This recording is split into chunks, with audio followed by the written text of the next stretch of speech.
गोरले बारे आगु एमे बसर का नियम लागु जवाना मालके या गोरले बारे आगु एमे बसर का नियम लागु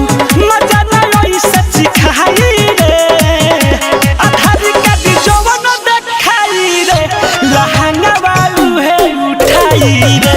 आधार का दी जवन देखाई रे लहंगा वालू है उठाई रे डीजे विकास रीगा सीतामढ़ी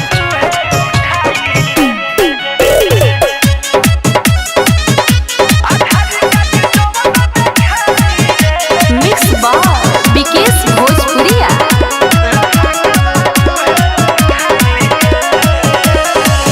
कर बजे हाला तो मन नाही थे कि लाइन में लागलोगी न मिलिए काये की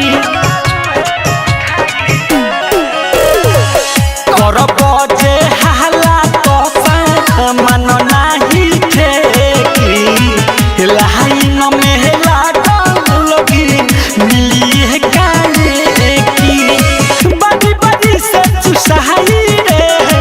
बड़ी बड़ी से चुसाई रे आधार का दी जवन देखाई रे लहंगा वालू है उठाई रे आधार का दी जवन देखाई रे लहंगा वालू है उठाई रे music by Gaurav Ghoshal Jyoti recording studio Lucknow writer Ranjay Jani बोलयन संड हो चुमा के भीतर न होई आइल बा फंड